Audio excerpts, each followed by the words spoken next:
பாடும் பாடலில் ஏதேனும் குற்றமோ குறைகளோ இருந்தா எங்க எல்லாரையும் விட்டுருங்க, இவரை மட்டும் வச்சு அடிச்சு. ஆமா, எந்த ஒரு வில்லிசை புலவராக இருந்தாலும் சரி, முதலாவதாக மூலக்கணபதியை வணங்குவதுதான் வழக்கம். இந்த மூலக்கணபதியை எப்படி வணங்க போகிறோம் தெரியுமா? எப்படியா?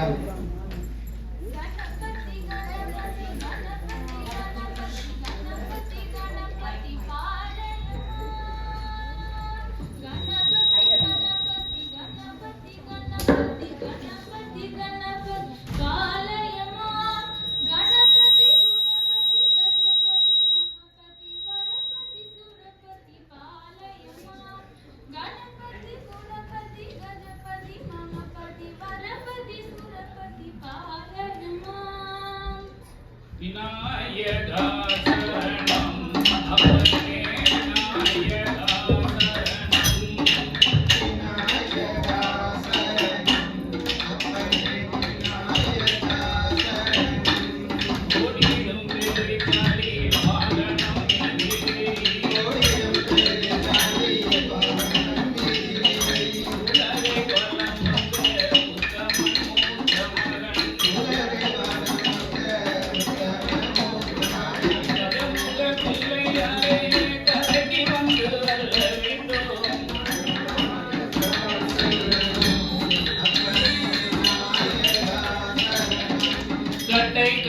குட்டை கையும் கனத்த நல்ல வயிறுடனே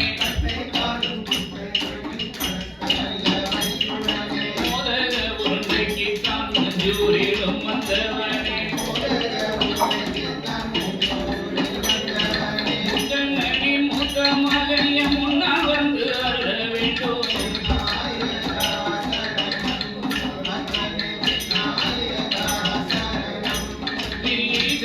கவிகள் பாடி திருத்தினரை சிரிக்க வைக்க சந்திதோறும் அமர்ந்திருக்கும் சங்கரனின் மூத்த மகன் என் சொல்லில் வந்து குடியிருந்து என் சொப்பனத்தில் நீர் உதிக்க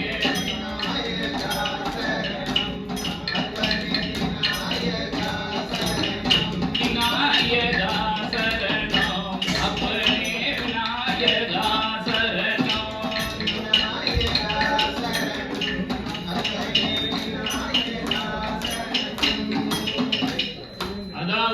மச்சரிசி வனத்திலே மகிஷாசுரன், அதாவது மகிடாசுரன் என்ற அரக்கன் வாழ்ந்து வந்தான். இந்த மகிடாசுரன் என்ற அரக்கனுக்கு ஒரு மமதைனா தற்பெருமை, நம்மளை மிஞ்சின ஆளு இந்த உலகத்திலே கிடையாதுங்கிற ஒரு பெருமை. ஆமா, என்னோட அப்படி இருக்கும் போது இந்த மகிடாசுரன் நினைத்தான், நாமல் இந்த உலகத்தில் வாழ்ந்து கொண்டே இருக்க வேண்டும், நமக்கு அழிவே இருக்கக்கூடாது, என்ன செய்யலாம் என்று சொல்லி 12 வருட காலம் தவம் இருந்தான் பிரம்மனை நோக்கி. ஆமா, இந்த கோயிலுக்குள்ள நுழையும் போது அப்படி வெறப்பா நுழைவோம், வந்து ஆளாளுக்கு ஒரு இருக்கையை பிடிச்சி உட்காருவோம். 20 நிமிஷம் ஆகும், 20 நிமிஷம் ஆகும் கொஞ்சம் டயர்ட் ஆகுவோம். 40 நிமிஷம் ஆகும், அப்படி காலை வெதிக்கிட்டு உட்காருவோம். 1 மணி நேரம் ஆயிடும், ஐயா பூஜை முடிக்க 1.5 மணி நேரத்துக்கு மேல ஆயிடும். ஆளாளுக்கு ஒரு செவுரை பிடிச்சி செவுரில் அப்படியே சாஞ்சிடும். 12 வருட காலம் மகிடாசுரன் தவம் இருந்தான். உண்ணாமல் உறங்காமல், எந்த அண்ணன் தண்ணி அருந்தாமல், ஆகாரம் உண்ணாமல் இறைவனை நோக்கி தவம் இருந்தான். பிரம்மதேவன் வந்து கேட்டார், அப்பா மகிடாசுரா, என்ன நோக்கி தவம் இருக்கிறாயே, உனக்கு என்ன வரம் வேணும் என்று கேட்டார். ஆண்டவா, எனக்கு ஆணின் கையினாலும் பெண்ணின் கையினாலும் அழியாத ஒரு வரம் வேண்டும் என்று சொன்னான். பிரம்மதேவன் சொன்னார், பிறப்பு என்று ஒன்று இருந்தால் இறப்பு என்பதும் இருக்க வேண்டும். நீ ஆணின் கையினாலும் அழிய மாட்டாய், பெண்ணின் கையினாலும் அழிய மாட்டாய், ஒரு கன்னி பெண் ஆங்கார சொரூபத்தோடு பிறப்பால் அவள் கையினால் நீ அழிவாய் என்று ஒரு வரத்தை கொடுத்தார்.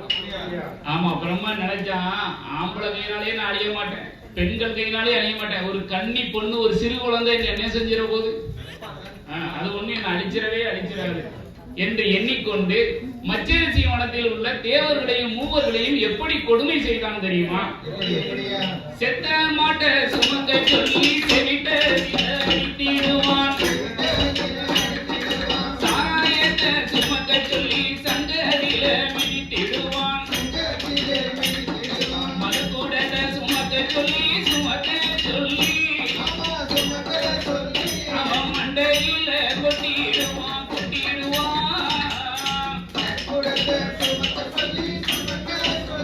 ஆமா சுமக்க சொல்லி கோபுரத்தை ஒடித்திடுவான் கோயிலையும் தகர்த்திடுவான் போன வர பெண்கள் எல்லாம் புடவில டீ அடித்திடுவான் மாடு போல முகமுடைய அந்த மைடாசுர அரக்கணவன்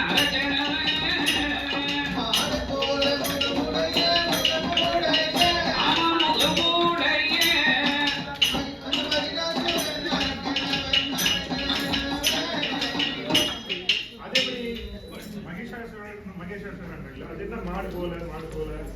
எருமை மாட்டின் தலையவும் மனிதர் போல் உடம்பையும் கொண்டவன் தான் இந்த மைடாசுர அரக்கன்.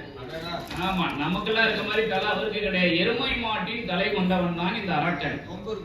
ஆமா எருமை மாட்டுக்கு மாதிரி கொம்பு இல்லாம இருக்குமா? கொம்பு இருக்கும், நல்ல கனத்த தோல் இருக்கும். இந்த பனி -50 பிரச்சனையே கிடையாது. அப்பேற்பட்ட ஆள் அவன் மைடாசுரன். இந்த மைடாசுரனை தேவர்களும் மூவர்களும் இவனுடைய அட்டூழியம் தாங்க முடியவில்லை. நாளுக்கு நாள் இவனுடைய கொடுமை தாங்க முடியவில்லை. தேவர்களும் மூவர்களும் பார்த்தார்கள், படைத்தவனிடம் போய் கேட்க வேண்டாம், சிவபெருமானிடமாவது போய் கேட்போம், சிவன் என்ன சொல்லுதாருன்னு பார்ப்போம்.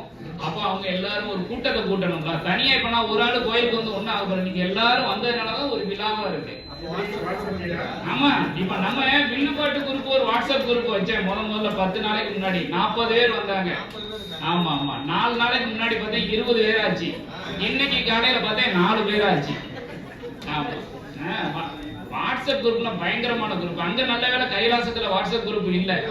அதனாலதான் எல்லா தேவரும் ஒன்னா போனாங்க. வாட்ஸ்அப் குரூப் தான் போனெல்லாம் நோண்டிட்டு இருந்திருப்பான் தேவர் மூவரும் சேர்ந்து. சோ தேவர்களும் மூவர்களும் சேர்ந்து சிவபெருமானை பார்க்க எப்படி வருகிறார்கள் தெரியுமா? தேவாதி தேவர்களே வாருங்கோ, நாம சிவனிடத்தில் முறையிடலாம் கேளுங்கோ கேளுங்கோ.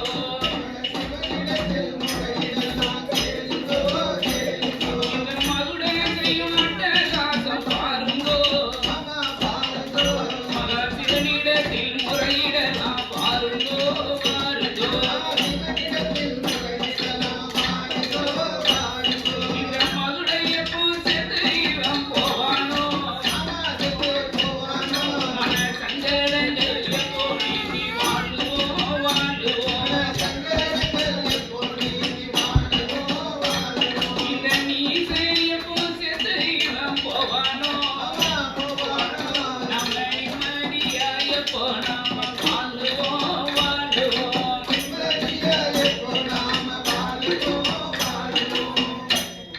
பார்த்தாங்க எல்லாரும் ஒன்று கூடுனாங்க. சிவபெருமானிடம் போய் சொன்னாங்க, ஆண்டவா சிவனே, மைடாசுரனுடைய அட்டகாசம் நாளுக்கு நாள் தாங்க முடியவில்லை, இவனை நீர்தான் அழிக்க வேண்டும் என்று சொன்னார்கள். சிவபெருமான் சொன்னார், அப்பா அவனை அழிக்கணுமானால் நான் இன்னொரு பிறவி ஒரு ஆளை பிறவி செய்யணும்னு சொன்னாரு. அவன் தான் ஆணின் கையினாலும் அழியாதவரும் பெண்ணின் கையினாலும் அழியாதவரும் ஆக்கியிருக்கான். ஒரு சிறு குழந்தை கை கன்னி பெண்ணின் கையினால் ஆங்கார சுருவத்தோடு அழிக்கணும்னு சொல்லி பிறவி செய்தார் என் தாயான துர்க்கையம்மா. வீர பல்லு விரிசடை ஆங்கார சுருவத்தோடு பிறந்திருக்கிறார் என் அம்மாவான துர்க்கையம்மா.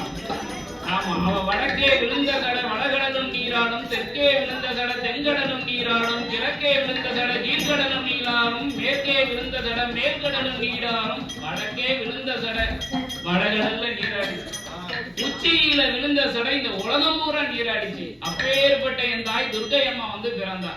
பிறந்தவ கேட்டா ஆண்டவனை பார்த்து, சிவபெருமானே என்ன பிறவி செய்ததின் பயன் என்னன்னு கேட்டா.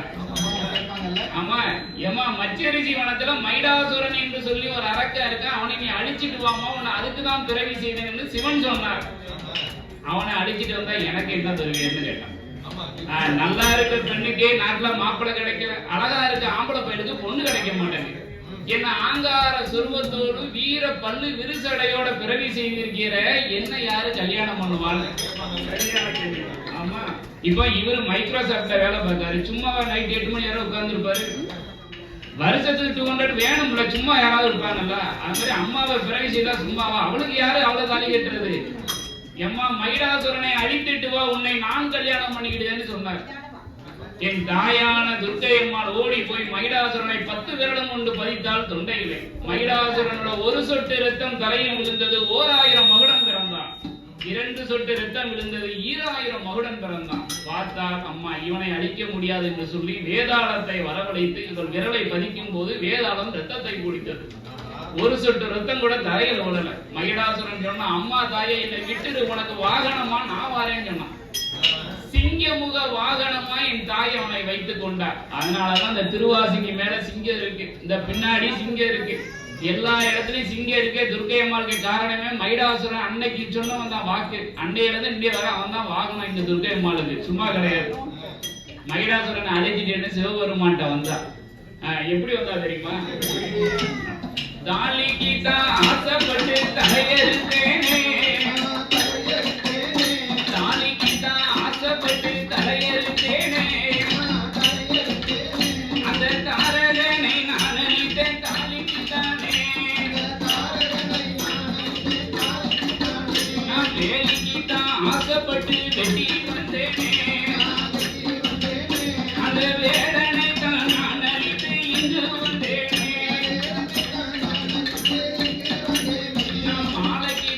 ஆசைப்பட்டு மலை கடந்தேனே, அந்த மகுடனையும் நான் அழித்து ஓடி வந்தேனே.